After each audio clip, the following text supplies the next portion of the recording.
हाय guys, तो Oppo का Reno 14 Pro series finally India में लॉन्च हो चुका है। कल इसकी सेल शुरू हुई थी और हमारे पास आज स्मार्टफोन आ चुका है। और आज की वीडियो में मैं आपको इसकी बेस्ट कैमरा सेटिंग्स बताने वाला हूँ, क्योंकि जब मैंने इस स्मार्टफोन की कैमरा सेटिंग्स को एक्सप्लोर किया ना, मज़ा आ गया। इतनी इंटरेस्टिंग सेटिंग्स है, इतनी स्मार्ट सेटिंग्स है। और मुझे ऐसा लगता है कि अगर आप इस स्मार्टफोन को बाय करने की सोच रहे हैं या फिर आपने ऑलरेडी बाय कर लिया आते ही, तो ये सेटिंग्स आपको ज़रूर पता होनी चाहिए। अगर ये सेट नहीं करी तो शायद आप बहुत इंटरेस्टिंग और स्मार्ट फीचर्स इस स्मार्टफोन के मिस कर रहे हैं। तो सबसे पहले गाइस ओपन करते हैं कैमरा ऐप को। तो यहाँ पे मैंने कैमरा ऐप को ओपन कर दिया है और यहाँ पे मैं हूँ फोटो मोड में सबसे पहले, ठीक है। अब जब गाइस इस स्मार्टफोन के फोटो मोड में आप आएंगे, आपको यहाँ पे 1 2 3 4 5 6 7 तरह के जूम करने का ऑप्शन देखने को मिलता है। सबसे पहला है 0.6x जो कि 16 mm की फोकल लेंथ देता है। ये इस स्मार्टफोन का सबसे अल्ट्रा वाइड कैमरा है। तो आपको जब भी अल्ट्रा वाइड फोटो लेनी हो, आपने इस 0.6x पे लेनी है। उसके बाद है 1x जो कि है 24 mm, और ये प्राइमरी कैमरा है इस स्मार्टफोन का। अगर आपको मान लीजिए एक नॉर्मल पर्सपेक्टिव में फ़ोटो लेनी है तो आप इस 1x वाले मोड में ले सकते हैं। और बहुत सारे लोगों को एक चीज़ पता नहीं होती, अगर आप इस 1x वाले बटन को दोबारा से प्रेस करेंगे तो ये 28 mm की फोकल लेंथ पे जूम कर देगा। एज यू कैन सी थोड़ा सा हमारा फ्रेम जूम हो चुका है। और अगर आप इस पर दोबारा क्लिक करेंगे तो ये 35 mm पे शिफ्ट कर देगा, यानी कि थोड़ा सा और जूम कर देगा। लेकिन गाइस जो हाई क्वालिटी है वो आपको 1x यानी कि 24 mm पे ही मिलने वाली है। उसके बाद ये जितना भी जूम कर रहा है, चाहे बात हो 28 mm की या फिर 35 mm की, वो डिजिटली क्रॉप करके प्रोसेस करके आपको फ़ोटो प्रोवाइड करेगा। वो एक्चुअल में जो है आउटपुट मेन कैमरा सेंसर की फुल्ली नहीं होगी, वो पार्शली डिजिटल जूम करके आएगी, ठीक है। उसके बाद है 2x। बहुत सारे लोगों को लगता है कि ये 2x जो है ये डेडिकेटेड लेंस से आ रहा है क्योंकि इसके अंदर टेलीफोटो लेंस है। नहीं गाइज, ये 2x भी प्राइमरी कैमरा से जूम करके ही फोटो प्रोवाइड कर रहा है, जैसे कि आपको 1x में 24 के बाद 28 और 35 mm में मिल रही थी। इस स्मार्टफोन के अंदर जो डेडिकेटेड टेलीफोटो लेंस है ना, वो है 3.5x पर, यानी कि 85 mm की फोकल लेंथ में आपको डेडिकेटेड टेलीस्कोपिक जूम लेंस मिलता है, जिसमें आप हाई क्वालिटी में जूम करके फोटोज ले सकते हैं। उसके बाद है 7x, जिसके अंदर आपको क्वालिटी ठीक ठाक मिलने वाली है क्योंकि यहाँ पे डिजिटल जूम हो रहा है। तो यहाँ पे आपको जो डेडिकेटेड जूम है वो सिर्फ 3.5x तक ही मिलता है, ठीक है। इसके अलावा गाइस अगर आपको जूम करना हो फोटो मोड में, तो आप किसी भी यहाँ पे 1x 2x किसी भी फोकल लेंथ को प्रेस एंड होल्ड करें, आपको इस तरह से एक डायल मिलेगा और इस डायल को आप स्क्रोल करके अलग अलग फोकल लेंथ में जा सकते हो। जैसे जैसे आप स्क्रोल करेंगे बीच बीच में आपको यहाँ पे फोकल लेंथ भी दिखाएगा। फॉर एग्जाम्पल 85 mm है, और उसके बाद 35 है, 28 है, 24 है, तो इस तरह से आपको दिखा देगा। आप मैक्सिमम जूम जो है ना इसके अंदर वो 120x तक कर सकते हैं, जो कि काफ़ी ज़्यादा होता है। लेकिन जितना ज़्यादा आगे जूम करेंगे 3.5x के बाद, उतनी ही क्वालिटी डाउनग्रेड और डीग्रेड होती जाएगी। तो आपने एक बात का ध्यान रखना है, उतना ही जूम करें जहाँ तक क्वालिटी बरकरार रहे। तो इस तरह से गाइज आपने 1x 2x या फिर अलग अलग फोकल लेंथ में जूम करना है, ठीक है। तो ये तो बात हो गई जूम करने की, लेकिन अब बात करते हैं बाकी सेटिंग्स आपने कैसे एक्सप्लोर करनी है। तो यहाँ पे अगर आप ध्यान से देखिए, एक नई चीज़ आपको देखने को मिलेगी। तो यहाँ पे एक सर्कल का बटन है, इसको जब आप प्रेस करेंगे आपको यहाँ पे मिस्टी, ग्लोइंग या फिर ड्रीमी, इस तरह से अलग अलग जो है फोटो में इफेक्ट्स देखने को मिलेंगे। और यहाँ पे ये बताता भी है कि अगर आपको ड्रीमी चूज़ करना है तो आपको यहाँ पे तब यूज़ करना है जब आपका जो सब्जेक्ट है जिसकी भी आप फोटो ले रहे हैं, या तो उसके अंदर लाइटिंग साइड से आ रही हो या फिर बैकग्राउंड से आ रही हो, तब ये बेस्ट काम करेगा, ठीक है। तो यहाँ पे इसको नन पे कर देते हैं। इसके अलावा बहुत सारे लोगों को फिल्टर्स बहुत पसंद होते हैं जिसमें अलग अलग कलर टोन आती है। तो फिल्टर्स के लिए ये वाला आइकन है, इस पर आपने क्लिक करना है तो आप अलग अलग फिल्टर्स अप्लाई कर सकते हैं। मैं थोड़े से अप्लाई करके दिखाता हूँ, जैसे कि फ्रेश है, क्लियर है। अगर आप विविड फोटोज चाहते हैं, विविड टोन चाहते हैं, तो विविड है जिसमें सैचुरेशन काफ़ी ज़्यादा होती है, कलर या फिर ओवरऑल जो लुक एंड फील है बहुत रिच होती है, तो वो आप विविड यहाँ से चूज़ कर सकते हैं। इस तरह के आपको बहुत सारे फिल्टर्स मिलते हैं। साइबरपंक है, लेकिन मैं सजेस्ट करूंगा कि आप ओरिजिनल में ही शूट करें अगर आपको ज़्यादा फिल्टर्स का शौक नहीं है, ठीक है। उसके बाद है यहाँ पे ईवी। ये बहुत इंटरेस्टिंग चीज़ है जिसको हम बोलते हैं एक्सपोजर वैल्यू। तो ईवी का क्या मतलब है? ईवी का मतलब है कि मान लीजिए आप कोई फोटो शूट कर रहे हैं, आप किसी हार्श ब्राइट सनलाइट में फोटो शूट कर रहे हैं, बहुत तेज धूप है, और ये जो कैमरा है ना, जितनी आप ब्राइटनेस चाहते हैं उससे ज़्यादा ब्राइट फोटो कैप्चर कर रहा है। कई बार हमारी जो एक्सपेक्टेशन होती है थोड़ी सी अलग होती है कैमरा से, तो आप इस स्लाइडर को नीचे करके ना थोड़ी सी ब्राइटनेस, थोड़े से एक्सपोजर को कम कर सकते हैं और इसको बढ़ा के बढ़ा भी सकते हैं। तो एक्सपोजर में क्या होगा कि आप अपने अकॉर्डिंग जो है एडजस्ट कर पाएंगे। कैमरा सेंसर को आप बताएंगे कि कितना एक्सपोजर कम या फिर ज़्यादा करना है आपकी एक्सपेक्टेशन के हिसाब से। तो ये ईवी तब काम आता है। ये आप ज़्यादातर जो है या तो बहुत लो लाइट में या फिर बहुत ज़्यादा हार्श लाइट में यूज़ कर सकते हैं, तब आप ब्राइटनेस को अपने अकॉर्डिंग थोड़ा बहुत कंट्रोल कर पाएंगे। ठीक है, उसके बाद यहाँ पे है लाइव फोटो का बटन। अगर आप कोई भी लाइव फोटो खींचना चाहते हैं तो आप यहाँ पे इसको ऑन और ऑफ करके खींच सकते हैं। और गाइस अब ना यहाँ पे एक प्रैक्टिकल हमें बटन देखने को मिलता है गूगल लेंस का। बहुत बार ऐसा होता है हम कहीं घूमने जाते हैं, हमें कोई चीज़ सर्च करनी होती है, कोई चीज़ ऐसी दिख जाती है कि हमें बहुत बढ़िया लगती है, तो हम डायरेक्टली अपने कैमरा ऐप से इसमें गूगल लेंस पे क्लिक करके गूगल लेंस को ओपन कर सकते हैं और फिर ये सर्च के बटन से सर्च करना शुरू कर देगा। तो इंटीग्रेट कर रखा है, बहुत अच्छी बात है। आपको अलग से बार बार गूगल लेंस ओपन नहीं करना पड़ेगा, कैमरा ऐप से ही आपको डायरेक्ट वहाँ पे ले जाएगा, जो मेरे को बहुत पसंद आया। ठीक है, उसके बाद लड़कियों को ये चीज़ बहुत पसंद होती है कि उनकी जो स्किन है नेचुरल दिखे, स्किन जो है बहुत बढ़िया दिखे, या फिर उनकी स्किन जो है ग्लोइंग दिखे, उसके अंदर आर्टिफिशियल इफेक्ट भी कम हो और वैसे भी ग्लोइंग दिखे। तो वो सारी चीज़ें आप इस आइकन से कर सकते हैं। यहाँ पे जो लड़की का आइकन बना हुआ है, यहाँ पे आप नेचुरल चूज़ कर सकते हैं, क्लासिक चूज़ कर सकते हैं, स्किन का टेक्सचर कितना करना है, स्किन टोन कैसी रखनी है, चिक्स कैसे रखने हैं, हेड साइज कितना रखना है, वो सारी चीज़ें आप यहाँ से एडजस्ट कर सकते हैं। अब गाइस अगर आप फोटो वाले आइकन को ध्यान से देखें, आपको यहाँ पे एक एरो नज़र आ रही होगी और इस एरो को जब आप क्लिक करेंगे तो यहाँ पे ये 3 तरह की लाइटिंग दिखाता है। ठीक है, यहाँ पे सबसे पहले है स्टेज, यानी कि स्टेज के हिसाब से हमारी लाइटिंग के सीन को सेट करेगा और इसने कैसे लाइटिंग चेंज करी है आप देख सकते हैं। उसके बाद है सिलौटे एंड फिर है फायरवर्क्स। बेसिकली ये इस हिसाब से, जैसे कि फायरवर्क्स है या फिर स्टेज है, इस हिसाब से हमारे सीन की लाइटिंग को सेट करता है। तो ये चीज़ें आपको तब समझ ज़्यादा आएगी जब आप एक्चुअल में इसको यूज़ करेंगे।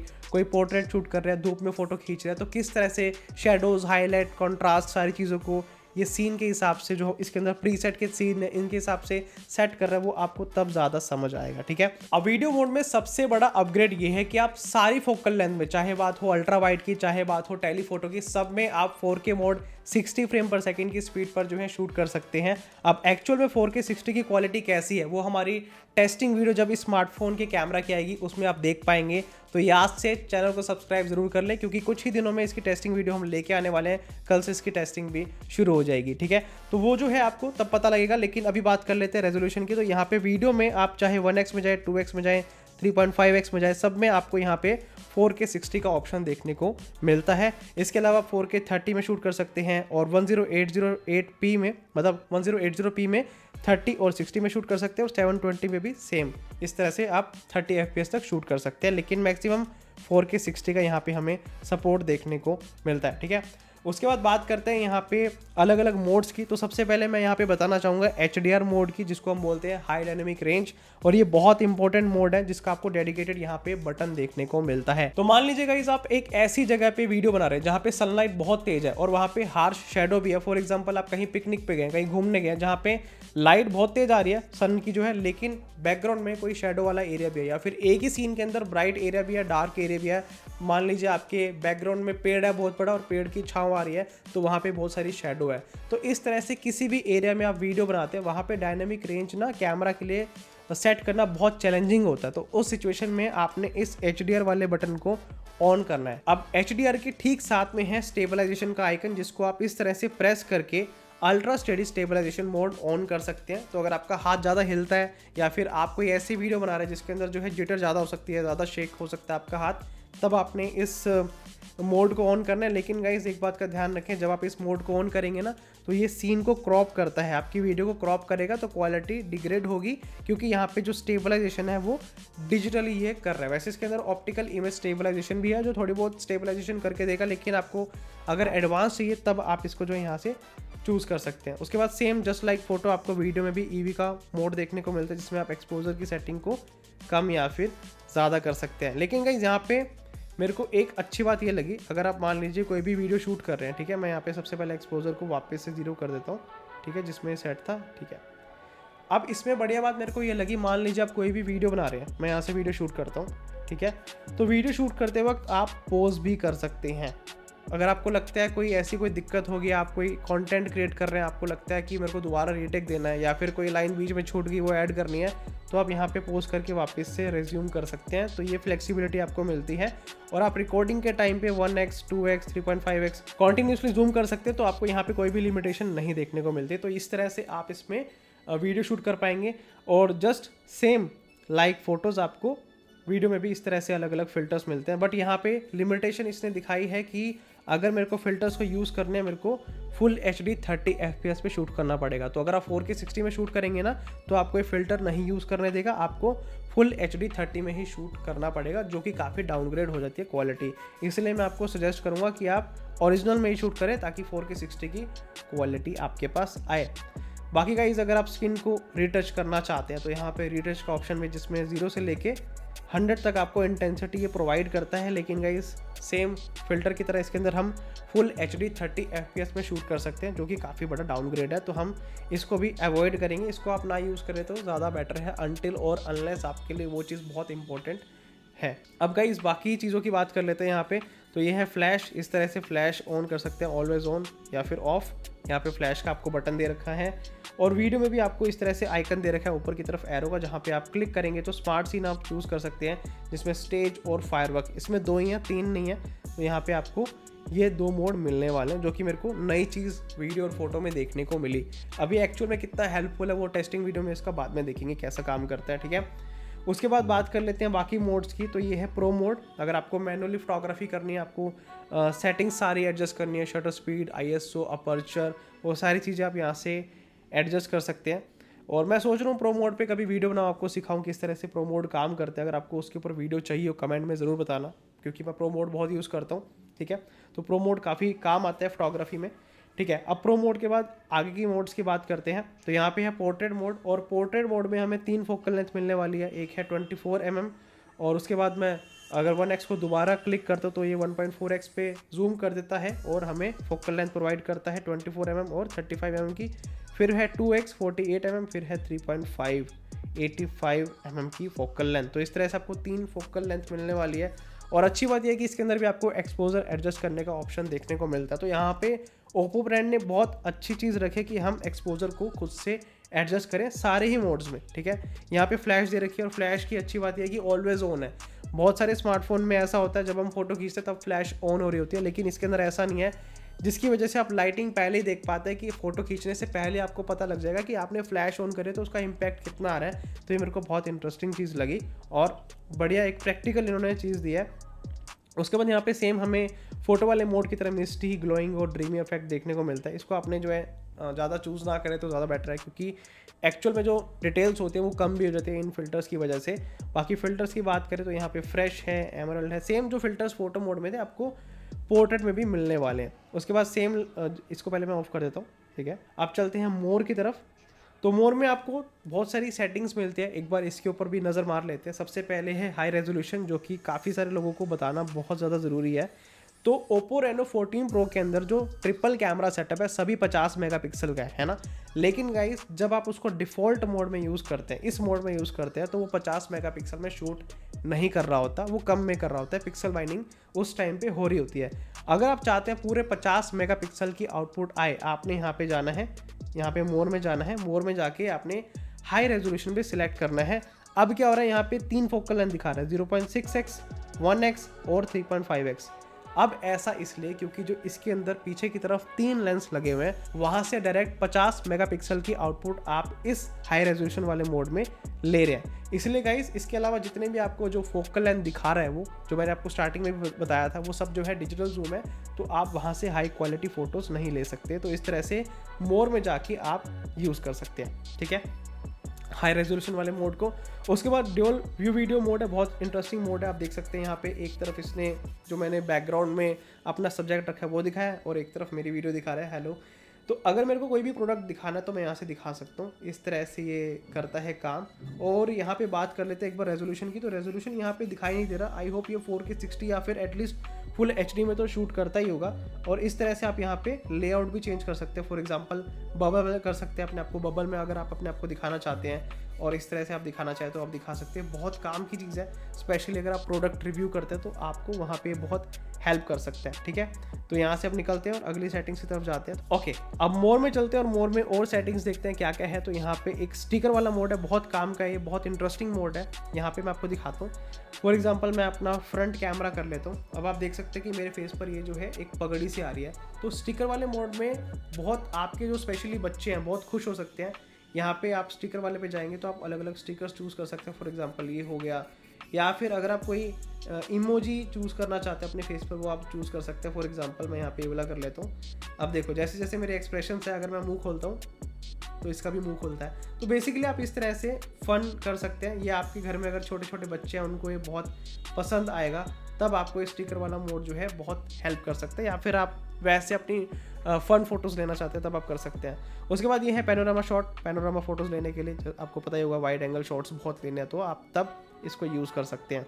फिर ब्रिनो स्कैन है, बेसिकली स्कैन करने के लिए अगर आप कोई भी डॉक्यूमेंट स्कैन करना चाहते हैं, या फिर कोई भी आप घूमने गए फ़ॉरेन में, आपने कोई लैंग्वेज को ट्रांसलेट करना है, तब आप यहाँ से फ़ोटो खींच के ट्रांसलेट कर सकते हैं। इसके लिए इंटरनेट कनेक्शन चाहिए होता है। बेसिकली आपको स्कैनिंग का और ट्रांसलेटिंग का ऑप्शन कैमरा में ही मिलता है, ठीक है।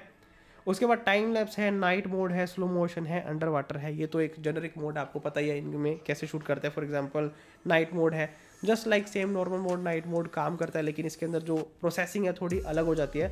तो आपको इस तरह से सारे मोड्स मिलते हैं। अब गाइस मैं आपको दिखाता हूँ कुछ ऐसी कैमरा सेटिंग्स जिसको आप सेट करके इस स्मार्टफोन के कैमरा को बहुत स्मार्टली यूज कर पाएंगे। तो एडिशनल कैमरा सेटिंग्स को एक्सेस करने के लिए आपको इन 3 लाइंस वाले बटन को क्लिक करना है। ये आइकन को जब आप क्लिक करेंगे आपको एडिशनल कैमरा सेटिंग्स यहाँ पे दिखेगी। सबसे पहले है एस्पेक्ट रेशो।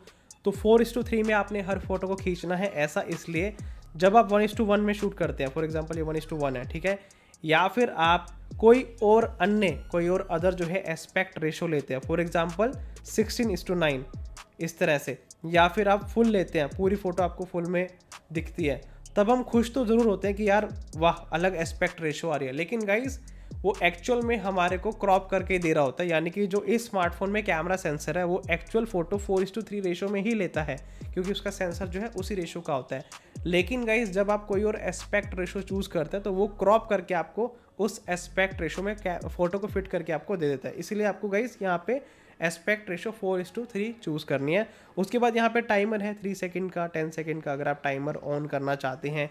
HDR है, अगर आप ऑटो HDR ऑन करना चाहते हैं, ऑफ करना चाहते हैं, तो आप यहाँ से फोटो मोड में कर सकते हैं। इंटरवल शूटिंग है, आप कितने शॉट चाहते हैं, 3 सेकंड में 5 शॉट ले लगातार, तो आप यहाँ से इंटरवल शूटिंग कर सकते हैं। अब चलते हैं इसकी डिटेल्ड सेटिंग की तरफ। तो यहाँ पे सेटिंग का बटन है और इसको हम जैसे ही प्रेस करते हैं यहाँ पे सारी सेटिंग आ जाती है, जिसमें सबसे पहला है वाटरमार्क। अगर आप वाटरमार्क चाहते हैं, बहुत ही सुंदर बहुत बढ़िया वाटरमार्क इसमें फोटो और वीडियो दोनों में मिलते हैं। तो यहाँ पे सबसे पहले है फोटो वाटरमार्क, और यहाँ पे फोटो वाटरमार्क पे आप इस तरह से वाटरमार्क यूज़ कर सकते हैं।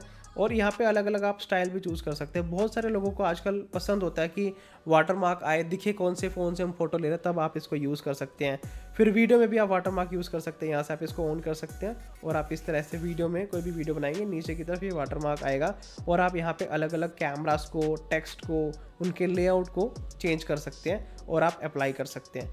पर्सनली मैं वाटरमार्क यूज़ नहीं करता, लेकिन अगर आपको पसंद है तो आप यहाँ से चूज़ कर सकते हैं। उसके बाद अब बहुत इंटरेस्टिंग और ध्यान देने वाली चीज़ आपको बताने वाला हूँ। तो यहाँ पे है कंपोजिशन असिस्टेंस। यहाँ पे आपने जाना है और यहाँ से अगर लेवल्स ऑफ है तो इसको ऑन करना है। लेवल्स ऑन करते क्या होता है, यहाँ पे मैं आपको दिखाता हूँ। यहाँ पे आपको सेंटर में एक लाइन दिखाई दे रही होगी। जैसे ही मेरा कैमरा टेढ़ा होता है यहाँ पे टेढ़ी हो जाती है लाइन, और जैसे सीधा होता है ये सीधी हो जाती है। तो ये लेवल्स हमें ये इंश्योर करता है कि आपका कैमरा टेढ़ा है या फिर सीधा है। अगर टेढ़ा होगा लाइन भी टेढ़ी हो जाएगी। उसके बाद सेटिंग में जाते हैं और सेटिंग में जाके और चीज़ों को देखते हैं। तो कॉम्पोजिशन असिस्टेंस में आपने जाना है और यहाँ पे ग्रिड एंड गाइड्स में जाना है, और यहाँ पे आप ग्रिड को इनेबल कर सकते हैं। अगर आपको अच्छी कॉम्पोजिशन करनी है, रूल ऑफ थर्ड आप अप्लाई करना चाहते हैं, तो आप यहाँ से कॉम्पोजिशन कर सकते हैं। आप देख सकते हैं यहाँ पे हमारा जो फ्रेम है वो डिवाइड हो गया 9 इक्वल पार्ट्स में। इसी तरह से अगर आप और भी कॉम्पोजिशन की गाइडेंस लेना चाहते हैं तो यहाँ पे आपको ग्रिड एंड गाइड्स में डायगोनल लाइंस मिलेगी, जहाँ से आप कॉम्पोजिशन की गाइडेंस ले सकते हैं। अब आप देख सकते हैं यहाँ पे अलग से एक जो है हमें पैटर्न देखने को मिला फ्रेम में। तो उसके बाद है शटर साउंड, जो कि हमेशा ऑन रखनी चाहिए, सही रहता है। अगर आपको साइलेंटली शूट करना है तो आप इसको बंद कर सकते हैं। मिरर सेल्फी बहुत काम की चीज़ है, ये ऑफ नहीं रहनी चाहिए। इसका मैं आपको फ़ायदा दिखाता हूँ। मान लीजिए मैंने यहाँ पे एक फ़ोटो ली, ठीक है। अब ध्यान से देखिए, मेरा जो हाथ है वो राइट की तरफ है, ठीक है। मैंने यहाँ पे राइट की तरफ फ़ोटो ली, और अगर अब मैं इसको प्रीव्यू करता हूँ, ये मेरी लेफ्ट साइड दिखा रहा है, राइट साइड नहीं दिखा रहा, ठीक है। अब अगर आप ध्यान से देखें तो ये लेफ्ट साइड है, राइट साइड नहीं दिखा रहा। ये ऐसा इसलिए क्योंकि मैंने मिरर सेल्फी को ऑन नहीं किया था। तो ये हमारे को एक्चुअल साइड जब चाहिए होते तब हम इसको ऑन करते हैं। तो मैंने अब यहाँ पे मिरर सेल्फी ऑन कर दिया और अब मैं फ़ोटो लूँगा तो मेरे को राइट साइड ही दिखाएगा जो भी मैं फ़ोटो लूँगा, ठीक है। उसके बाद है ऐड लोकेशन टैग, अगर आप कहीं पे जाते हैं उस लोकेशन की भी इन्फॉर्मेशन आपकी फ़ोटो में रहे, वो आप इसको ऑन रखेंगे तो लेगा। उसके बाद है फॉर्मेट्स, और फॉर्मेट्स में हाई एफिशिएंसी वीडियो आपने ऑन रखनी है। और ये एक बहुत इंपॉर्टेंट चीज़ है, मैं आपको बताना चाहूँगा। देखो गाइस, अगर आपको वीडियो शूट करनी है और आप चाहते हैं कि वो वीडियो आप अपने फ़ोन में ही प्रीव्यू करें, आपको किसी डिवाइस में जैसे कि कंप्यूटर, पीसी, लैपटॉप या फिर टीवी स्क्रीन पे नहीं चलानी, वहाँ यूज़ नहीं करनी, तब आप इसको ऑन रखें। लेकिन अगर आपको लगता है कि आपकी वीडियो सर्कुलेट ज़्यादा होती है, कभी पेन ड्राइव में किसी दोस्त को देनी पड़ गई, या मान लीजिए आप टीवी स्क्रीन पे कहीं घूमने गए, वो आप देखना चाहते हैं वीडियोज़ कैसी वहाँ की जो है आपके जो मेमोरीज़ है, तो गाइस तब आपने इसको ऑफ रखना है। क्योंकि जो हाई एफिशिएंसी वीडियो है ना, ये हर कंप्यूटर या फिर हर पीसी या फिर हर डिवाइस के साथ में कंपैटिबल नहीं होती, लिमिटेड के साथ में होती है। तो अगर आपको लगता है ना आपका डेटा ज़्यादा शेयर होता है तो आपने इसको ऑफ रखना है, अदरवाइज आप इसको ऑन रख सकते हैं। लेकिन गाइस एक बात का ध्यान रखना, जब आप हाई एफिशिएंसी वीडियो बनाएंगे, आपकी जो वीडियो की फाइल्स हैं उनका जो साइज़ है वो बहुत कॉम्प्रेस्ड होगा, हाई क्वालिटी होगी। और मैं आपको सजेस्ट भी यही करूँगा कि आप इसको ऑन रखें अगर आप अपने स्मार्टफोन में, जस्ट लाइक मोस्टली पीपल अपने स्मार्टफोन में वीडियोज़ को देखते हैं, ठीक है। चलिए उसके बाद करते हैं अगली सेटिंग्स की बात। तो यहाँ पे प्रिजर्व सेटिंग्स में जाते हैं। प्रिजर्व सेटिंग्स बहुत इंपॉर्टेंट आइकन है या फिर जो सेटिंग्स है, यहाँ पे प्रिजर्व सेटिंग्स का मतलब ये है कि जो भी सेटिंग आपने लास्ट टाइम यूज़ करी थी, क्या आप नेक्स्ट टाइम भी वही सेटिंग चाहते हैं जब आप कैमरा ऐप को ओपन करें, तो यहाँ पे उसकी एक लिस्ट है। For example shooting mode, style और इफेक्ट, मान लीजिए आपने लास्ट टाइम एक फ़िल्टर यूज़ किया था, अब आप चाहते हैं कि आप नेक्स्ट टाइम जब कैमरा ओपन करें वो फ़िल्टर लगाए हो, तो मैं तो ऐसा नहीं चाहता, इसलिए मैं उसको ऑफ कर देता हूँ। उसके बाद इसी तरह से क्रिएटिव इफेक्ट है, ये भी अगर आप चाहते हैं कि हमेशा ऑन ही रहे, जब भी आप वो लास्ट छोड़ के जाएँ तो वो आप यहाँ से ऑन कर सकते हैं, लेकिन मैं इसको ऑफ रखूँगा। फॉर एग्जाम्पल आपने रीटचिंग का कोई भी इफेक्ट लगा के रखा है, ठीक है, लास्ट टाइम आपने यूज़ किया, मैं पर्सनली यही चाहूँगा कि जो लास्ट टाइम यूज़ किया वो दोबारा से, जब मैं फ्रेश दोबारा से कैमरा ऐप खोलूँ मेरे को ना दिखे, तो मैं इसलिए ऑफ रखूँगा। तो आप इसको ऑन या फिर ऑफ रख सकते हैं। फिर है एक्सपोजर सेटिंग, जो कि मैं ऑफ रखता हूँ। ऑटो मैक्रो है, ये भी मैं ऑफ रखता हूँ कि मैक्रो सेटिंग अगर मैंने कोई चेंज करी है तो वो वहीं रहे या फिर चेंज रहे, तो मैं नहीं चाहता वो वहीं रहे, वो चेंज होते रहते हैं। क्योंकि हमेशा हमें सेटिंग्स लाइटिंग और सिचुएशन के हिसाब से चेंज करनी चाहिए, वो हमेशा सेम या फिर फिक्स नहीं रहती, ठीक है। कुछ सेटिंग्स है जो फिक्स रख सकते हैं, जैसे कि लाइव फोटो, अगर आपको हमेशा लाइव फोटो चाहिए तो आप रख सकते हैं। फिर AI टेलीस्कोप जूम है, पोर्ट्रेट मोड जूमिंग है, इस तरह से आपको बहुत सारी सेटिंग्स मिलते हैं जो आप अपने अकॉर्डिंग सिलेक्ट कर सकते हैं कि आपको रखनी है या फिर नहीं रखनी है। उसके बाद है touch and hold shutter button, ये बहुत इंपॉर्टेंट है, जिसके अंदर आपसे पूछता है कि आप जब टच और होल्ड करें शटर बटन को तो क्या हो, या तो वो बैक टू बैक फोटोज ले या फिर क्लासिक बर्स्ट ले, मतलब क्लियर बर्स्ट या फिर क्लासिक बर्स्ट, दो यहाँ पे मोड है। बर्स्ट का मतलब है लगातार शूटिंग, तो यहाँ पे आपने क्लियर बर्स्ट पे इसको रखना है, जिसमें ये कैप्चर करेगा शार्प फोटोज को, moving object with rich detail, ठीक है। अगर आप क्लासिक बर्स्ट पे करते हैं तो वो कैप्चर करेगा ज़्यादा फोटो, लेकिन वो ब्लरी भी हो सकती है, तो यहाँ पे क्लियर बर्स्ट आपके लिए बेस्ट रहेगा, ठीक है। उसके बाद अब बहुत इंटरेस्टिंग सेटिंग है जो कि है शूटिंग मेथड्स, तो इसमें आपने जाना है और यहाँ पे नीचे की तरफ जाएंगे तो आपको दो चीज़ें दिखाएगा, टैप टू कैप्चर और show palm. Tap to capture ये है, अगर मैं इसको ऑन करता हूँ और जाता हूँ तो मान लीजिए मैं यहाँ पे कोई फोटो लेना चाहता हूँ, मेरे को सिंपली टैप करना है, पहले फोकस करेगा फिर फोटो खींच देगा ऑटोमेटिकली। तो ये आपके बहुत काम आ सकता है अगर आपको शटर बटन यूज़ नहीं करना, फ्रेम में कहीं भी आप टैप कर दे या टच कर दे, जहाँ पे भी आपको फोकस चाहिए, इस बात का ध्यान रखें। मान लीजिए मैंने बैक की तरफ किया तो पहले वो बैक की तरफ फोकस कर देगा फिर फोटो खींचेगा, तो आपने ऐसा नहीं करना, ये गलती नहीं करनी। सबसे पहले आपने टच ही वहीं करना है जहाँ फोकस चाहते हैं। जैसे कि आपने अभी देखा, अगर मैं अपने सब्जेक्ट के ऊपर टच करता हूँ तो पहले उसको फोकस करेगा फिर फोटो खींचेगा, तब आपने इस तरह से इसको यूज़ करना है। टच एंड होल्ड के बाद था नेक्स्ट हमारा शूटिंग मेथड। उसके बाद है अगर आप पाम दिखाते हैं तो ये आपकी फ़ोटो खींच देगा, तो ये आपके तब काम आ सकता है अगर आप सोलो कंटेंट क्रिएटर हैं। फॉर एग्जांपल मैं आपको करके दिखाता हूँ, ठीक है। अब ये फ़ोटो खींच रहा है तो 3 की टाइमिंग लेके 3 सेकंड का इसने टाइमर लगाया खुद से और फिर इसने मेरी फ़ोटो खींच दी। तो इस तरह से आपको ये मोड जो है हेल्प कर सकता है सोलो कंटेंट क्रिएशन में, या फिर आप अपनी फ़ोटो खुद खींचना चाहते हैं तो आप कहीं घूमने जा रहे हैं तो आप इसमें इसको यूज़ कर सकते हैं। तो मैं अब इन दोनों को ऑफ कर देता हूँ क्योंकि ये हमारी रिक्वायरमेंट के हिसाब से यूज़ होता है, ठीक है। उसके बाद चलते हैं नेक्स्ट, लेंस फोकल लेंथ। तो यहाँ पे 28 mm आपको दिखा रहा है, 35 mm दिखा रहा है। अगर आप चाहते हैं कि 1x वाले बटन पे अगर आप टैप करें वहाँ पे जूम ना हो तो आप यहाँ से इसको ऑफ भी कर सकते हैं। और यहाँ पे बताया भी है कि 1x में कौन सी फोकल लेंथ आती है, 1.1x में कौन सी आती है, तो इस तरह से आप इसको ऑन एंड ऑफ कर सकते हैं। फिर QR कोड स्कैनिंग है जो कि ऑन होनी चाहिए। पोर्ट्रेट डिस्टॉर्शन कंट्रोल, ये बहुत इंपॉर्टेंट है। ये आपने ऑफ नहीं करना, ये आपने ऑन रखना है। इसका मतलब ये है कि अगर आप कोई वाइड एंगल में फ़ोटो ले रहे हैं या फिर वैसे भी आप फोटो ले रहे हैं किसी भी एंगल में, तो या किसी भी फोकल लेंथ में, तो अगर उसमें डिस्टॉर्शन आ रही है, कोई भी फ़ोटो खींची है, तो उसको ये करेक्ट करेगा। तो ये इंपॉर्टेंट बहुत ज़्यादा है, क्योंकि ये पोर्ट्रेट फोटोज़ में आपकी फ़ोटो को एक नेचुरल लुक लाने की पूरी कोशिश करेगा, स्पेशली पर्सपेक्टिव या फिर फ्रेमिंग के मामले में। उसके बाद है लोक लेंस, जो कि हमें नहीं करना है ऑन। ये बेसिकली क्या कह रहा है, do not automatically change lenses while recording video. तो हम इसको लॉक लेंस को हमने नहीं एनेबल करना है, क्योंकि हम नहीं चाहते हमारे लेंसेज लॉक को, जब हम रिकॉर्डिंग करें वीडियोस को, वो फ्लेक्सिबल रहने चाहिए। उसके बाद वाइट बैलेंस को आपने लॉक करना, ताकि एक ही colour tone throughout the video में रहे। फॉर एग्जाम्पल आप कोई वीडियो शूट कर रहे हैं, कमरे से आप मान लो हॉल रूम में चले गए जहाँ की लाइटिंग में डिफरेंस था, तो हो सकता है अगर आप इसको ऑफ रखेंगे वाइट बैलेंस वहाँ चेंज हो जाए। लेकिन हम चाहते हैं वाइट बैलेंस बिल्कुल प्रॉपर है, तो आपने यहाँ पे इसको लॉक रखना है। उसके बाद है एडेप्टिव फ्रेम रेट। तो यहाँ पे एडेप्टिव फ्रेम रेट आपकी अपनी चॉइस है। मैं यहाँ पे इसको ऑफ रखूँगा, क्योंकि मैं फ्रेम रेट 60 पे ही चाहूँगा। अब ये आपके तब काम आ सकता है, फॉर एग्जांपल आप कोई वीडियो बना रहे हो और आपको उसको स्लो मोशन करना है बाद में, तब आपने इसको ऑफ रखना है। क्योंकि फॉर एग्जांपल आपको स्लो मोशन वीडियो बनाने के लिए 4K 60 FPS वीडियो चाहिए होगी, है ना, ताकि आप उसको एडिटिंग में स्लो कर सकें। लेकिन गाइज अगर आपको स्लो मोशन नहीं करना है, तब आप इसको अडेप्टिव कर सकते हैं। क्योंकि अगर आपको स्लो मोशन करना हुआ और आपने अडेप्टिव पे रखा, तो इसने समटाइम्स बीच में 30 FPS पे वीडियो रिकॉर्ड कर दी, तो आप स्लो मोशन नहीं कर पाएंगे। इसलिए आपको यहाँ पे इसको ऑफ रखना है, स्पेशली अगर आपको स्लो मोशन करना। तो है ना गाइस, काफ़ी कमाल की कैमरा सेटिंग्स। एक बार इन्हें आप सेट करके देखें, फिर आप डे टू डे लाइफ में जब फोटोग्राफी करेंगे, आपको बहुत मज़ा आने वाला है। तो आई होप आपको इस वीडियो से बहुत हेल्प मिली होगी। आपको वीडियो अच्छी लगे तो वीडियो को लाइक एंड चैनल को सब्सक्राइब ज़रूर करना। Stay tuned until next video.